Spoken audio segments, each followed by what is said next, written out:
to resume our program now, and mention that unfortunately Neil Property is being delayed, probably can't make it. He's working on the highway bill. But after Ambassador Harlan Watson speaks, we will have two very distinguished Senate staffers make remarks. So hope everybody can be able to participate in that too. So first we will hear from Ambassador Harlan Watson, who served more than 30 years in government positions and in the executive and congressional branches. During the presidency of George W. Bush, he was ambassador and U.S. special envoy to the United Nations Framework Convention on Climate Change. He was senior climate negotiator and special representative to the U.S. Department of State during President George H.W. Bush's administration. And he was science advisor to Secretary of the Interior and principal deputy and deputy assistant secretary of the Interior for Water and Science at the U.S. Department of the Interior. He also spent more than 22 years on the staffs of several House and Senate committees. He was a professional staff member on the U.S. Senate's Committee on Government Affairs, Subcommittee on Energy, Nuclear Proliferation, and Federal Services, and on the House Select Committee on Science, Space, and Technology. Ambassador Watson earned his BA in Physics from Western Illinois University, has a PhD in Physics from Iowa State University, and an MA in Economics from Georgetown University. We're very honored to have Ambassador Watson give his perspective on negotiations.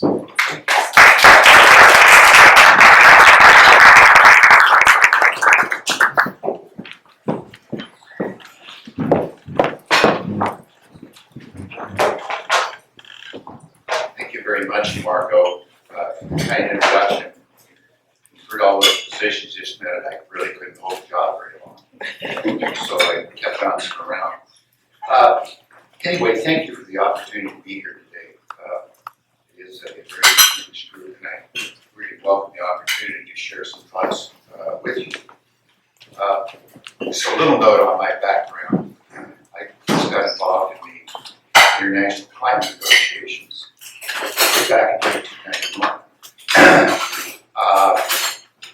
When shortly after the first meeting of what was then the negotiating group for the framework convention itself, and then I continued, I bounced in and out of administration. I still followed climate activities from the Hill, and I've ended up anyway. There have been 20 COP meetings, and I've had the pleasure, the mispleasure of attending some 15 of them. So, again, it does include 8 COPs during the administration of George W. Bush from 2001 to 2008. So the panel of experts earlier, I think, really addressed numerous domestic, economic, legal, political issues related to the USINPC, including feasibility costs, legal issues, and so on. And so I really want to pivot at this point to where I think the international negotiations are at this point.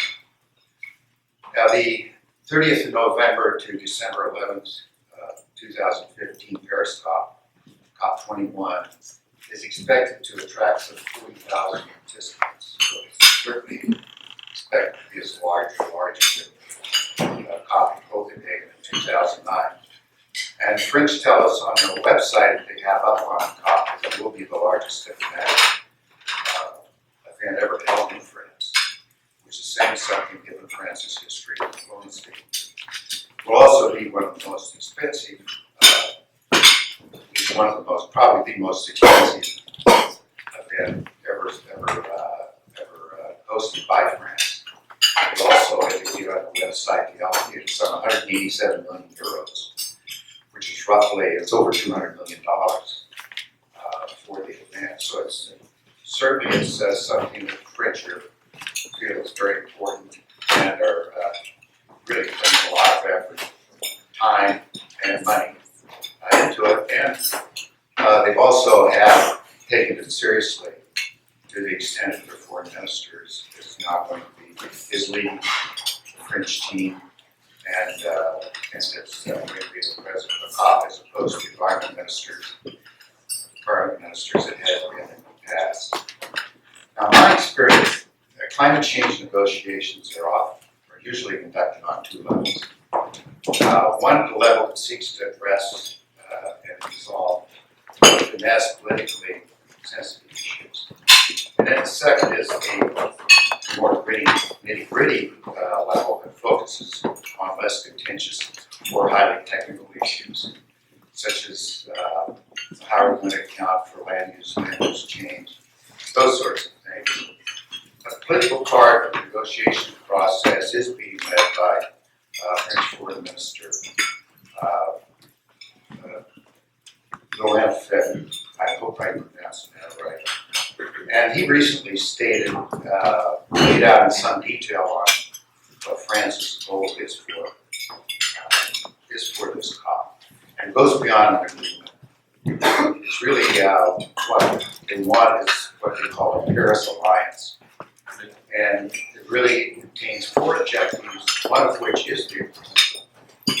And the agreement that they're looking for is quite ambitious, universal, legally binding, fair, balanced, ambitious, dynamic, durable, flexible, effective, cooperative, rules-based, etc., which is quite a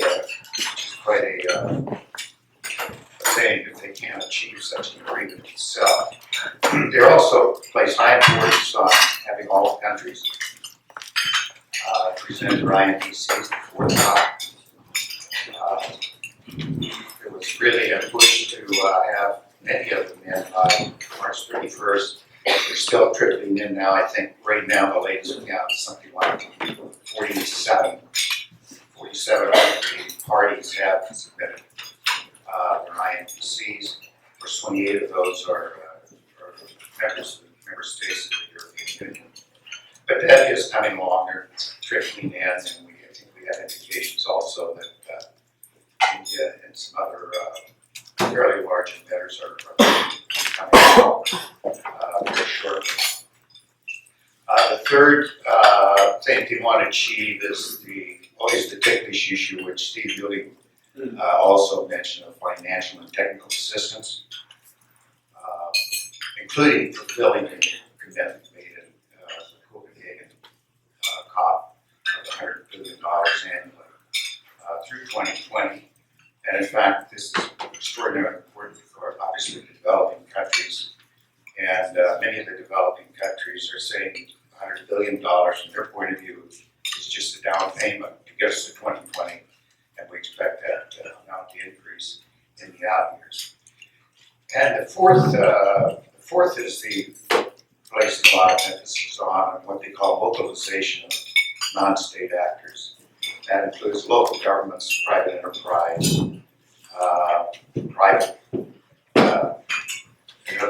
non-profit associations, non-profit groups, and all aspects of civil society to come forward with climate change initiatives, what they're calling to provide an agenda of solutions. From the viewpoint, however, the climate change negotiators, which I used to be a member, the principal task before the negotiators themselves at the Paris COP21 is the agreement itself. And is to complete that round of negotiations, which were launched in 2007 at COP17 in Durban, South Africa, to, quote, develop a protocol, another legal instrument, or an agreed outcome with legal force and a condition applicable to all parties. That is the direct language. And it was also, as part of that, they also formed the ad hoc working group on the Durban platform for enhanced action, the so-called ADP, which is carrying out the negotiations. 2015, this year, has been an extraordinarily busy one for the climate negotiators. It wasn't too long, just about 6 weeks after the, maybe 8 weeks after the completion of the Conference of Parties in Lima, Peru. The group met in February 13th ADP, Geneva.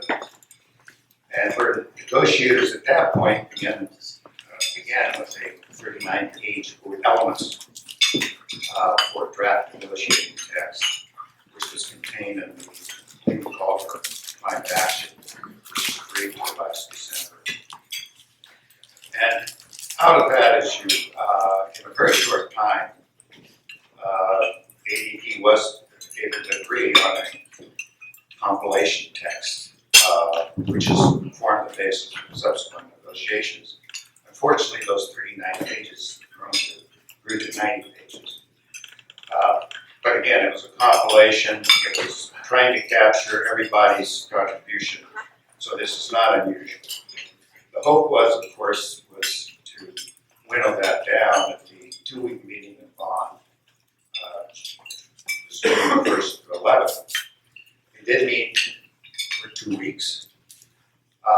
They did put a revised, streamlined, and consolidated text. Unfortunately, that was 85 pages. So they went from 90 to 85 pages and also a 68-page working document.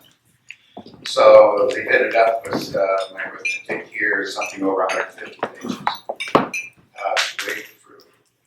But I think the most important thing that came out of the Bonn meeting is that the co-chairs of ADP were given the mandate to come up with another streamlined text for a meeting which is going to occur August 31st through September 4th. That text will be available online. It's been promised to be available online this Friday, July 24th. And according to ADP co-chair Anne Schneider, who many of you probably know at the State Department, the co-chairs are working on a draft decision package for Paris that would not only include the Paris Agreement, but also associated agreement decision elements, pre-2020 emission decision elements, things like arrangements for the interim period for the agreement's entry into force. It will take some time, again, depending upon the legal nature of the agreement, for a requisite number of countries to sign on, so it could enter into force. Nobody knows what that number is going to be. And of course, INDCs, how those are going to be handled, as well as other administrative and budgetary matters. Now, currently, after this August 31st to September 14th, there's only one more week scheduled. 19th and 23rd October, also in Bonn. So time seems to be running out, but this is part of the process. So again, I put a lot of weight on what is the co-chairs come out on Friday, how that's received. Those of you who know Van Schneider knows he's extremely capable, and and as is his co-chair from Morocco. So, and they seem to develop a lot of trust with the other negotiators at this point. So my guess is it will probably be well received, but there's still going to be a lot of text to crunch through in a short time. Now, in the meantime,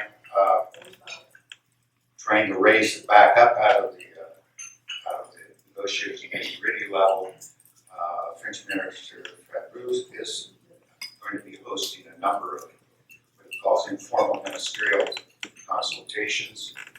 In fact, the first one will be completed today. It was yesterday and today. And it's involving something to order 40 delegations and try to comb through a number of what might be considered quote, high political issues, which will need attention. I know the minister's wish is that they can get most of the text resolved by the end of October, and then it'll just be this short list of political issues which the adults will be able to resolve, and so the agreement will be ready to sign on December 11th. It's probably a little bit optimistic in my view, but we'll see how that goes. Now, background paper prepared for the meeting. In fact, Lisa had on her website on the Greenwire website, made available there. Prepared for the high-level meeting highlights key political issues. They were grouped around 7 themes. And so many of these will be kind of the crunch issues.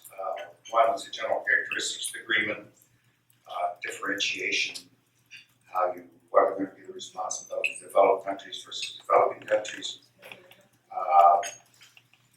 the long-term direction, how long is this agreement going to be for? Many countries have put out a 2025 as its US in their INPC, some put in 2030. So there's going to be some sort of reconciliation need to be made there. How do you keep this agreement ongoing? You want something that's going to be long range, durable and dynamic, so you don't have to renegotiate every 5 years or so. Finance technology, as Steve Dooley mentioned earlier, are going to be huge issues. Capacity building along with that. Adaptation is going to be a big issue. Loss and damage. There's been, with regard to adaptation, there's traditionally in the process been a friction between developed and developing countries on the emphasis. From their point of view, the developing country point of view, there's not enough emphasis has been placed on adaptation, too much on mitigation. And so there's been a stronger push, particularly in recent COPs, to highlight the need for adaptation. Also in that mix, as Steve mentioned, the loss and damage issue. And how do you enhance ambition? The idea is that the INDCs will be the first step. It will be a move to say, once you submit an INDC, you can never back off of that. You can only be stronger. So that's going to be an issue. And of course, we're going to have the legal form of the agreement has not been addressed at all at this point. All the text that's come out has been devoid of anything that might be conceived as having legally binding. And supposedly this meeting is going to really focus, we're going to take up all the issues. Only so much you can do in 2 days. But generally just, they're going to focus primarily on the agreement itself, the differentiation issue, developed versus developing country issue, and the long-term direction of the ability of the agreement. It's unclear how many more of these meetings the French will be hosting, but I would expect probably several more. So there's much for the negotiators to do at this point, and so little time. But given my experience, I predict that a Paris agreement of some sort will be achieved. Whether or not we'll meet the expectations of the UNFCCC parties themselves, civil society as a whole, remains to be seen. So with that, you've heard a lot of words today. I want to stop here and be happy to take any of your questions. Thank you.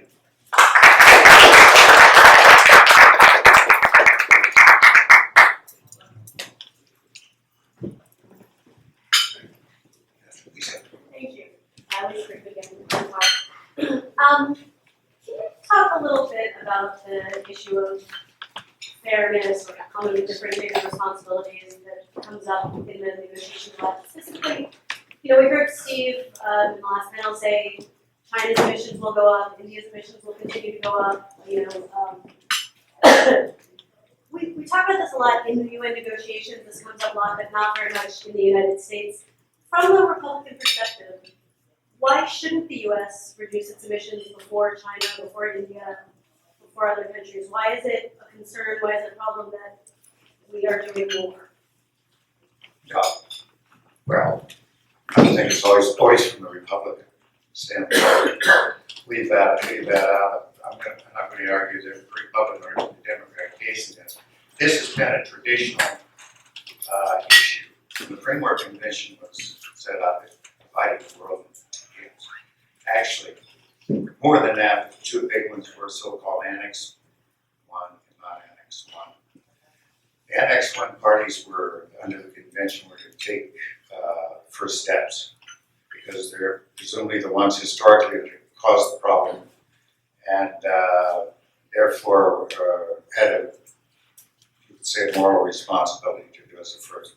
Cause the problem, you have to address it, plus you're rich, and so you're better able to afford this. The Framework Convention itself puts up, although it does have requirements for all parties, it puts the onus to provide not only for developed countries and ex-1 parties to go first, but also provide financial technology and other assistance to developing countries. That's just the way the convention is structured. I would say that was exacerbated, that split was exacerbated in the Kyoto Protocol when that was agreed to in 1997, because then it was enshrined in the protocol that developing countries had no obligations whatsoever. It was all undeveloped countries. So this has continued to be an issue. It's untenable in the United States politically for that situations we saw in run-up to the Kyoto Protocol, so-called Hurricane Resolution.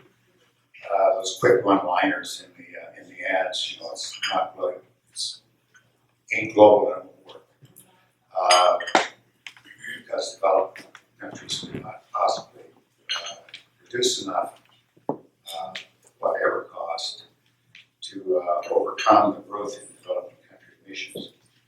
So the issue became then is how is it going to move forward? The United States would never agree to a Kyoto type regime, and so the idea actually started in the Bush administration was try to go back to an idea which had actually been around when in the early days of the protocol negotiations, to try bottoms up, where people would come forward and do what they could. And this is pursued somewhat, some success, and I would say probably the breakthrough was in Bali, which really set the stage for the Copenhagen meeting, which then evolved into, which of course was not a success, but it evolved into the Durban mandate and so on. But there's still that, so everybody I think now has accepted the idea that all countries have to do something that needs to be universal, but still the issue of how much needs to be done. Political, of course, have not just back home, what's it going to cost, what's the impact on the voters, et cetera, et cetera.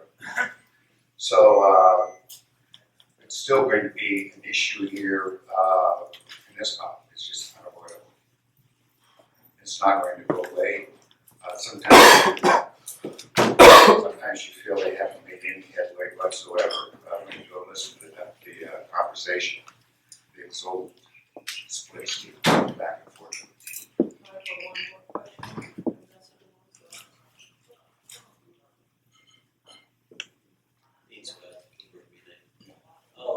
I was wondering, since you were with this process for so long, the question goes to this idea of having the agreement enter into force in 2020.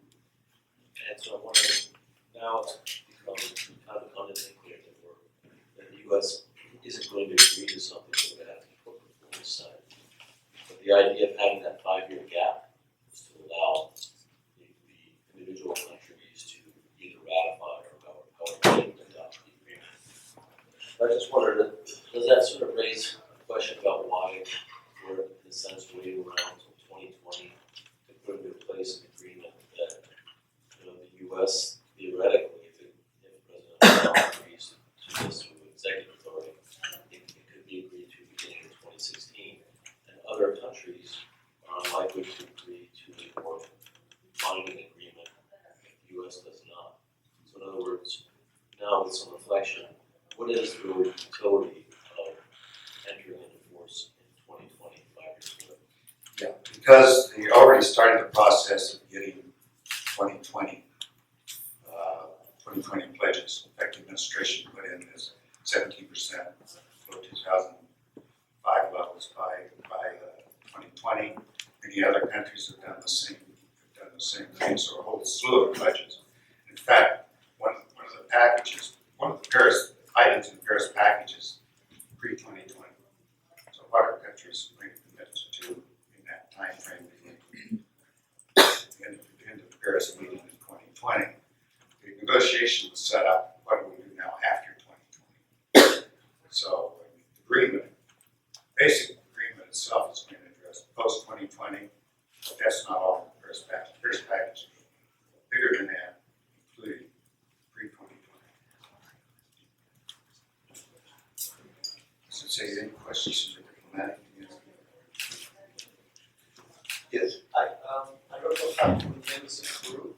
I'm wondering, as regards non-state action, one of the big outcomes coming out of Lima and particularly trying to mobilize towards Paris, and some states such as California have come out and determined along with Gutenberg and things as well, have come out with certain schemes like under 12 unity sorts of schemes.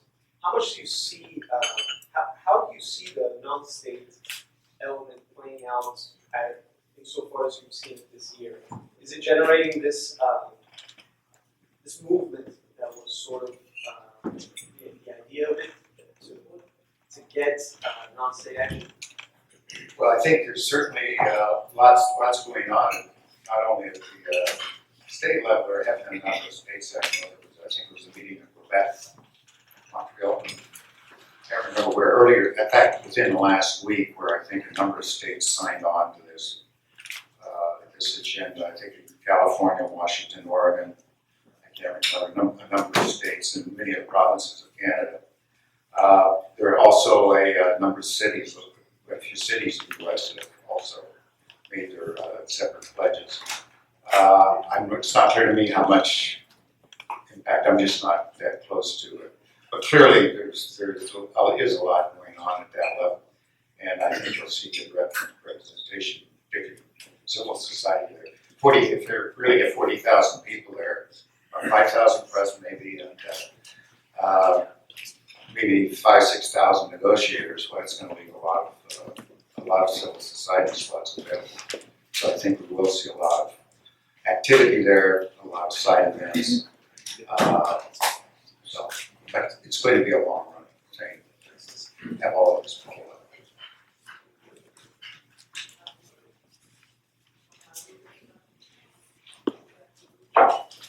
One meeting taken